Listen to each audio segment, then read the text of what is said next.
Getting engaged is a moment worth cherishing. A one-of-a-kind ring that you design at Blue Nile can help your love sparkle. Just choose your diamond and setting. When you've found the one, you'll get it delivered right to your door. Finding the right engagement ring can be nerve-wracking. At Blue Nile, you'll have the expert guidance needed and a diamond guarantee that ensures you're getting the highest quality at the best price. Cherish all of life's moments and save up to 30% at BlueNile.com. That's BlueNile.com. With threats to our nation waiting around every corner, adaptability is more important than ever. When conditions change without notice, quick strategic thinking is crucial. And with obstacles consistently impending, determination is essential in overcoming them. It's this willingness, decisiveness, and resilience that sets Marines apart. With our fighting spirit, we don't just fight battles, we win them. Marines are the constant our nation counts on to fight the unknown. And through adaptable problem solving, we do just that.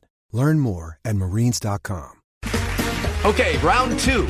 Name something that's not boring. A laundry? Ooh, a book club. Computer solitaire, huh? Ah, sorry, we were looking for Chumba Casino. That's right, ChumbaCasino.com has over 100 casino-style games. Join today and play for free for your chance to redeem some serious prizes. ChumbaCasino.com. No purchase necessary. Void where prohibited by law. 18 plus. Terms and conditions apply. See website for details. This is Anything But Footy. We are the Olympic, Commonwealth, Paralympic sport, unashamed bias podcast. We don't talk Premier League. We don't talk Champions League. We don't talk Nations League. We talk all sports except the one that we mention in our title, footy. We talk sport politics, we talk big news, and we talk topics like that as well. Now, John is alongside me. Well, he's not actually alongside me. We're at opposite ends of the country today. But the first question I've got for you, if you remember from episode 1, John, we set ourselves some homework. Have you done your homework? This is... how many days to go before Tokyo 2020? Yeah, have you done your homework? This is post-Songs of Praise, post-Antiques Roadshow. We're talking after Howard's Way here. I always used to do mine on a Friday night. I used to get it out of the way. I reckon that there are more than 1,000 days to go. 515 days. Wow. That's It's close, counting isn't it? down. That is counting close. down to the Tokyo Olympics. Thank you, by the way, to everyone that contributed following last week's podcast, carrying on the debate on social media. Plenty of ways to get in touch with us. Facebook, we're on Twitter, at AnythingButF, Instagram, YouTube, and you can email us as well, anythingbutfooty@gmail.com. Plenty of social media chat last week about funding. Sure, that's a topic that we'll return to on a future podcast. But let's start, John, with breakdancing. You for it or against it as an Olympic sport in 2024? Oh, look, this is one of the topics of the week, and it always gets people's attention. New sports coming into the Olympics, because, we talk about Tokyo being 500 days away.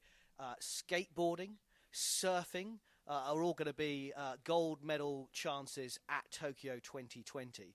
And breakdancing is just the latest idea that somebody's had and thought, well, this is good. I think it was at the Youth Olympics that we mentioned in episode 1.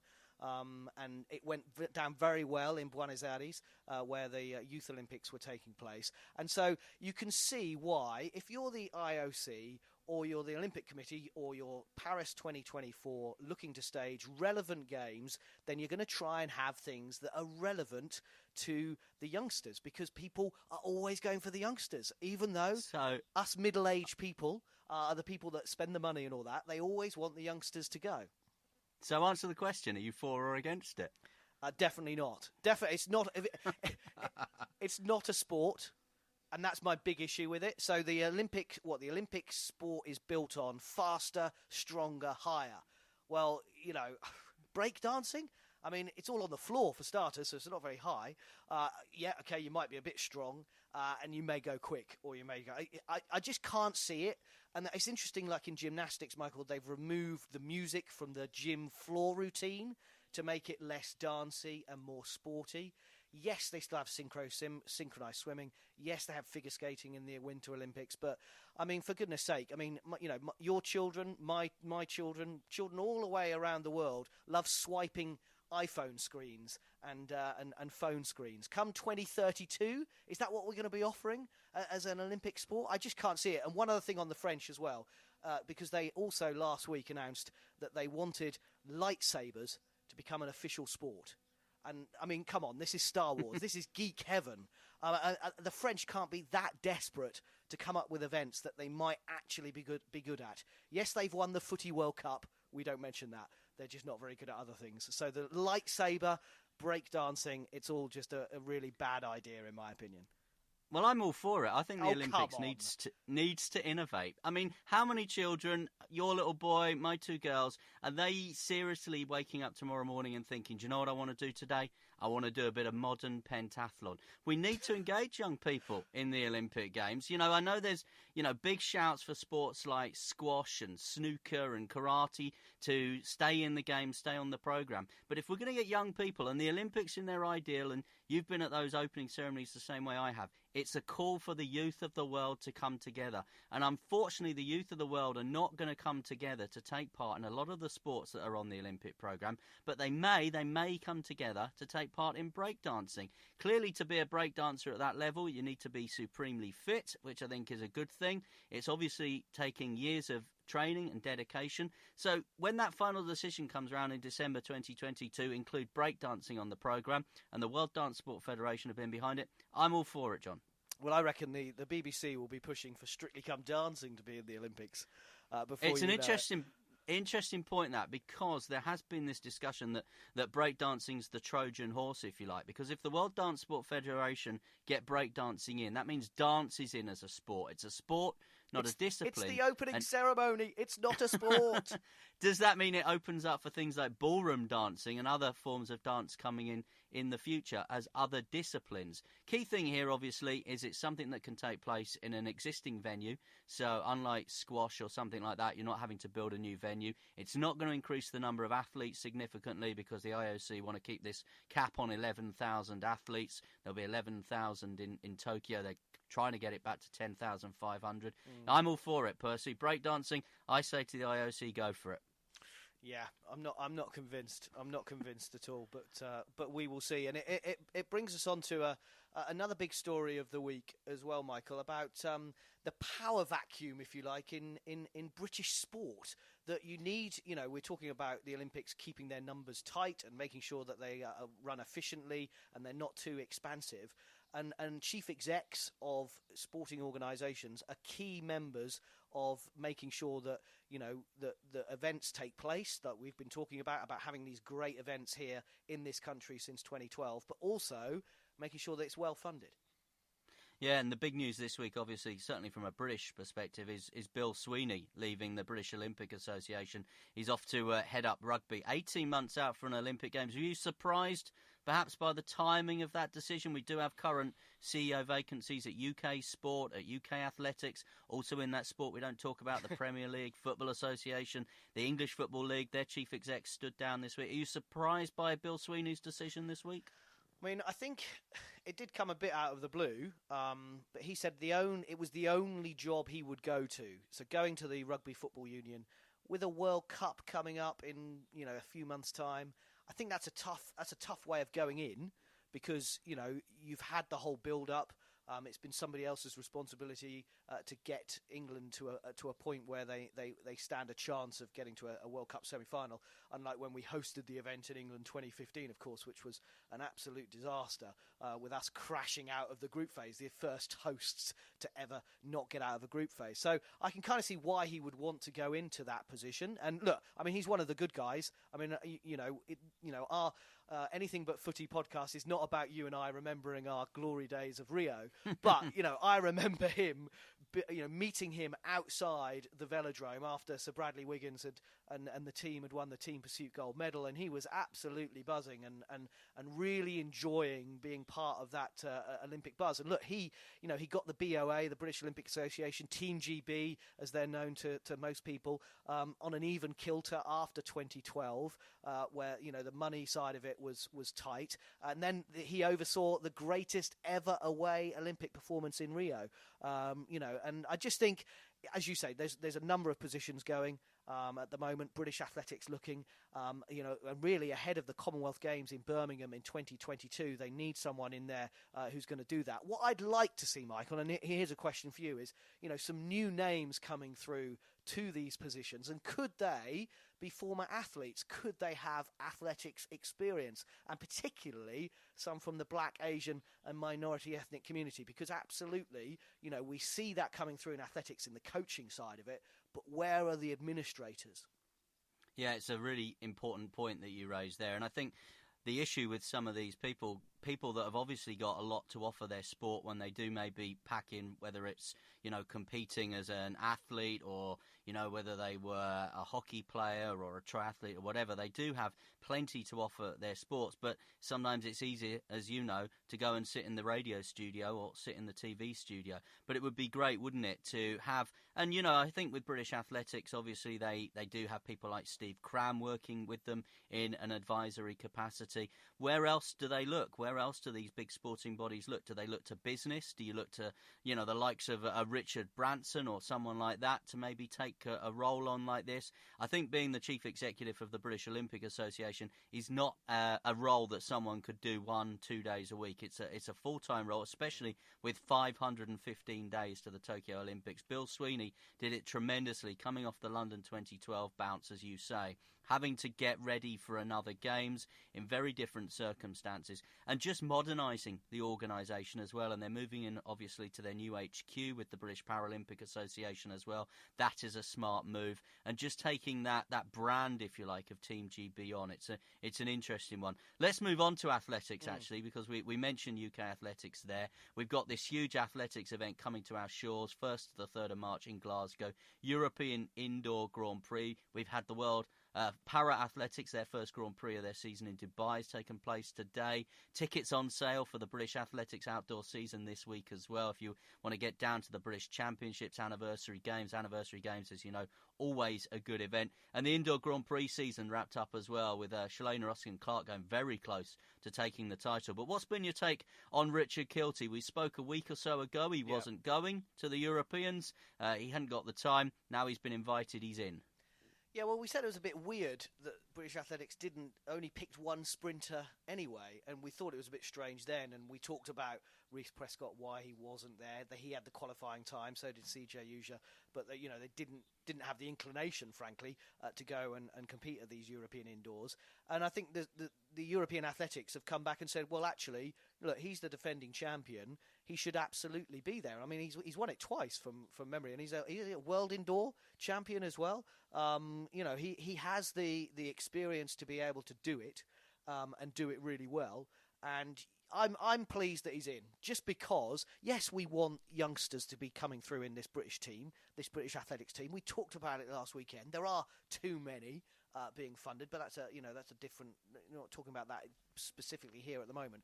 But actually, we want on a home games, or a home event, we want to have people who the fans know that they can get behind. I think Richard Kilty is one of those people with that 60-metre experience. And, it is now the biggest team ever, which is right for a home championships. And as you rightly say, it's going to be a special 3 days with the athletics world watching. And Niamh Emerson has also been invited by European Athletics to go in. Charlie Grice has pulled out. I think the team currently sits at 49. Now, Niamh Emerson's a really interesting prospect. I have to tell you, I watched her quite closely on the Gold Coast at the Commonwealth Games last year. And, she's got some big spikes to fill because she's the natural successor, if you like, to Jessica Ennis-Hill and Katarina Johnson-Thompson. She's the next one off the production line. I interviewed her as well. And, I think she's got everything about her in terms of her personality to, build on what Katarina Johnson-Thompson and Jessica Ennis-Hill have done. I remember the first time I interviewed Jessica Ennis-Hill when she was kind of coming through and she was this huge name, and I was so nervous about my interview, I actually forgot to press record on it. And I noticed about halfway through my first question, this other gentleman came across to me and started recording the interview as well. And I was thinking, well, that's a bit cheeky. He's just recording my interview, my first interview here with, who the woman who's going to be the face of the British 2012 Olympics and London and all that. And he's just recording and stealing my interview. But I was quite grateful afterwards when I realised I hadn't recorded it because, of course, I could get a copy of it from him. So that was good. Have you pressed the button today? Hopefully I have, yes. So Neve Emerson is in, Richard Kilty is in. I think the important thing to say about Richard Kilty is he wanted to compete. He didn't have the qualifying time as British Athletics set it, but he did for European Athletics. He wanted to compete. He wanted to go to Glasgow, and he's there. And it's a big event coming to Glasgow 1st to the 3rd of March. And Glasgow have got a load of big events coming because they've got short course swimming Europeans at Tollcross later this year. An interesting event coming as well.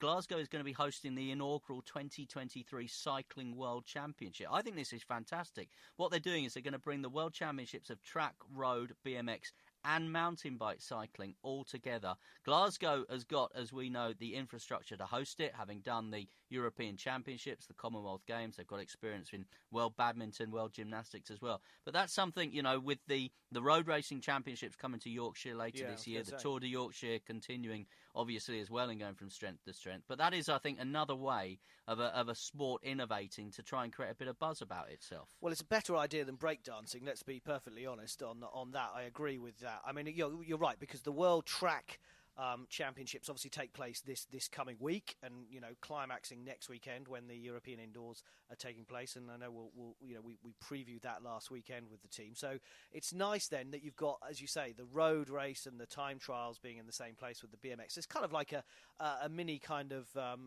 Olympics for the cyclists, which makes total sense. So that is 2023, another date for the diary. I'll ignore your little dig at breakdancing because I was noticing with interest today British Cycling have been promoting the British e-racing championship. So if breakdancing is coming in 2024, I predict, and you touched on it right at the start of the podcast, esports might well be the future. But away from the virtual track, as you say, the track cycling in Poland, and the paracycling team's been named for the Para World Championships in Apeldoorn as well. Some big names in there, John. Yeah, there is, and great to have Dame Sarah Storey back, Britain's most successful female Paralympian. She actually hasn't competed at this level since Rio, and she's had the birth of her baby Charlie as well, so it's great to have her back. We're talking about the 14th to the 17th of March, as you say, in the Netherlands. Kadina Cox, who famously, of course, won in athletics as well as cyclist, the first British Paralympian to win gold medals in multiple events at the same games for 32 years. She has been selected for this team as well. And then it's a roll call of names that you know, reigning world champions, and they go for the rainbow. They're chasing rainbows, if you like, to quote Shed 7. They are looking for that rainbow. I practiced that one over the weekend. You've lost me. They're trying to get a rainbow-coloured top, and Jodie Cundy is the reigning world champion. Katie Toft, Megan Giglia, Crystal Lane Wright, Lewis Rolfe, John Allen Butterworth, Neil Facky, and Matt Rotherham. He's piloted by Rotherham. In fact, those two have twice broken the world record in the tandem kilo so far this year. So with them, Laura Facky, Sophie Thornhill, piloted by Helen Scott, and Steve Bate with Adam Duggleby as well, and some newbies as well, Finley Graham, George Peasgood and Matthew Robertson, maybe some names to watch out for. I think that paracycling continues to go from strength to strength ahead of Tokyo 2020, of course. Going to be a good few weeks to keep our eye on the track, both in the paracycling and, of course, that World Championship track cycling, where the Kennys will be taking part, Laura Kenny and Jason Kenny. You've been following his Twitter account. Yeah, just last weekend. In fact, the British Cycling announced in the week, actually, they're having the HSBC UK National Road Championships this summer. And you mentioned Yorkshire quite a lot, as I know you're a big fan up there. So I'm going to mention my home county, Norfolk. They are going to play host to the championships, the Great British Cycling Festival. It's a weekend long of celebrations, but during that weekend in June the 27th for your diary, right through to June the 30th, the Sunday, there will be the men's and women's time trial championships taking place, and then the road races as well. And they'll be going across places in Norfolk, from the centre of Norwich City, hopefully, celebrating a great summer, depending on the football, which we won't mention. Wroxham, Cromer, Wells next to the sea, and then up to Holcombe Hall for the men as well. So there's going to be some spectacular racing on the roads of Norfolk. And why I mention that is because Jason Kenny tweeted last weekend, on a nice Sunday afternoon, I go for a ride with my 18-month-old son on a quiet country lane, only to be almost run over by a van driver who drove at us. then proceeded to angrily inform me it was my fault we nearly died. He moves on to a second tweet, and he doesn't hold back, Jason. And you've interviewed him, I've interviewed him. I wouldn't like to cross Jason Kenny. Can I just say that? He is a lovely guy, but I wouldn't like to cross him. And if I was this van driver, if he knew who he was, he'd have been very surprised, and he'd have got probably an earful. And he said, in his dense skull, he believes he has the right of way, so he's willing to kill someone. What is wrong with people? Seriously, do we think that little of cyclists in this country? It's embarrassing. I'm ashamed to breathe the same air as this man. And I tell you what, if that van driver ever gets to listen to this, don't celebrate if Jason Kenny wins a gold medal, because you don't deserve to. Yeah, doesn't suffer fools. That would be the phrase I'd use around Jason Kenny. That man sounds like a fool. I'm quite glad you went that way with that story, because when you started talking about driving in Norfolk, I wondered where exactly you were heading with that. And I've still got an eye on maybe getting an MBE, and I just thought you might be putting that in jeopardy. But we'll move on. We'll move on. Congratulations to Sally Conway, judoka, who won gold in the Dusseldorf Grand Slam event. I really like Sally Conway. I interviewed her a few times in the build-up to the Rio Olympics. She won medal, of course, in Rio. And my favourite story about Sally Conway is when the Team GB ball was held at the end of 2016. Coincidentally, the judokas were staying in the same hotel that I was ahead of the ball. We all turned up quite late, and we were all sort of trying to get checked in and rushed in. And Nakoda Smith, who was one of her teammates, said to her, right, what are we going to do? Because I think there was 4 or 5 of them all sharing one room. What are we going to do? We've all got to get showers. We've all got to get dressed. And Sally Conway turned and says, I'm all right. I think I'll just do my pits. And I heard this, stood behind her and started laughing, knowing, of course, that it was the judo team in front of me. And I was giggling away, and they could tell I was giggling away. And the next time, obviously, I saw her was then on the red carpet ahead of the Team GB ball. Well, she was on the red carpet. I was behind those barriers waiting to try and do some interviews. So I did my little interview with her, and then I said, I've just got to ask you about your hygiene, Sally. You have had a shower before you've come here tonight, haven't you? So, well done to Sally Conway winning that gold. And talking of barriers, people don't understand how much we stand behind barriers.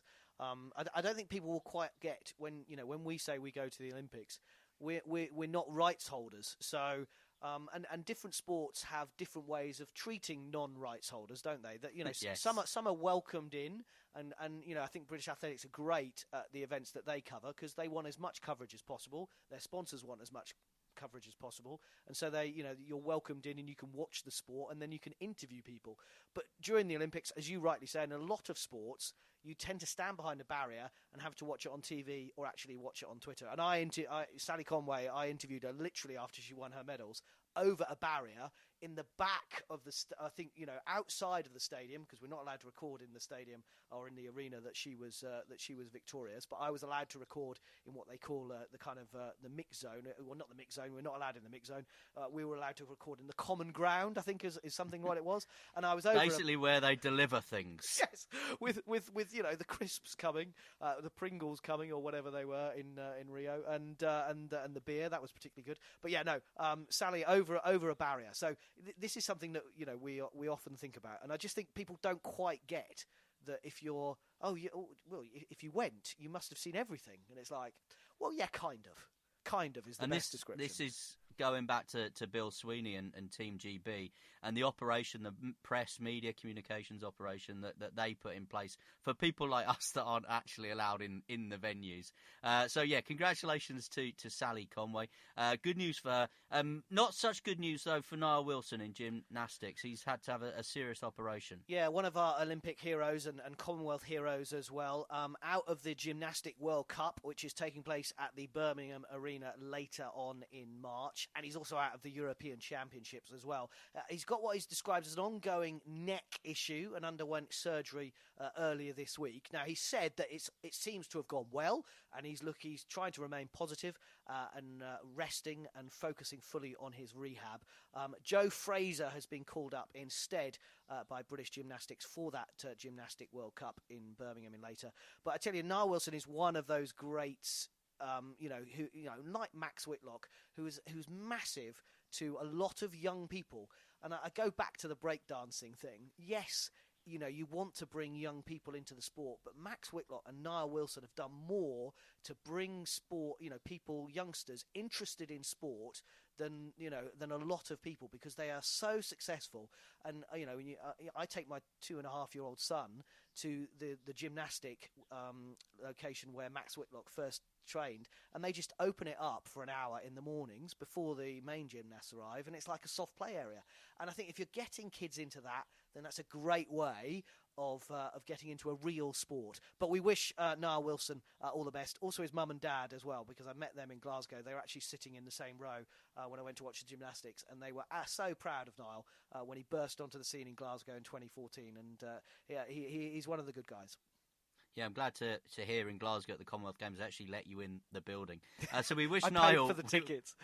We wish Niall well. A couple of other things to mention before we wrap up. London Landmarks Half Marathon, which is taking place towards the end of March, have announced their entertainment along the 13.1-mile route today. It includes a Harry Potter party and the ringing of the Bow Bells. That sounds good. Well done to Johnny Brownlee, who's won the final stage of the Super League Triathlon Series in Singapore earlier. Finished second in the endurance race, but won the eliminator race. The overall title has gone to France. Brisbane looks set to bid for the 2032 Olympics. Meanwhile, the IOC, though, has suspended applications from India for future events after 2 Pakistani shooters were denied visas for a World Cup event in New Delhi. Now, this potentially could have a knock-on effect for this summer's Cricket World Cup, which is taking place in England. 2 countries, Pakistan and India, scheduled to meet on the 16th of June. That's up for discussion currently. But Brisbane for the Olympic Games, fancy that, 2032? Well, I think it's probably due to have Australia to have the Olympics again. They love their sport down there, as you will know, having been to the Gold Coast. There we go. I've done it for you. But I would also say that if the likes of Brisbane are going to stage the Olympics, and not Sydney doing it again, because you do, I think you said last on the episode 1 of Anything But Footy that actually it's probably going to be the same cities over and over again going forward, because they're just such mammoth things to put on. But I think if Brisbane are looking at 2032, then if Birmingham can pull off the Commonwealth Games in 2022, which I'm sure they will, we go back to that, that bid for 1992 for Birmingham. Could they get back on the Olympic run as well? But I wouldn't. I think Brisbane is a great city, and you'll know more than me, having been down there. Yeah, well, the IOC obviously made it clear, didn't they, ahead of 2012? It was London or nothing. Manchester's bid a couple of times. Birmingham had bid, as you say, but London was very much the only option as far as Great Britain was concerned. But I wonder whether that might change. And, we've mentioned Glasgow. I wonder whether from this nation they could be in pole position at the moment. Well, that's it from Anything But Footy for this week. Don't forget you can get in touch with us. Find out more about us on Facebook, on Twitter, on Instagram, on YouTube. And we'd love your emails as well. Email about anything you might have heard on the podcast. anythingbutfooty@gmail.com. Sports Social Podcast Network. Okay, round 2. Name something that's not boring. A laundry? Ooh, a book club. Computer solitaire, huh? Sorry, we were looking for Chumba Casino. That's right. ChumbaCasino.com has over 100 casino-style games. Join today and play for free for your chance to redeem some serious prizes. ChumbaCasino.com. No purchase necessary. Void where prohibited by law. 18+ terms and conditions apply. See website for details.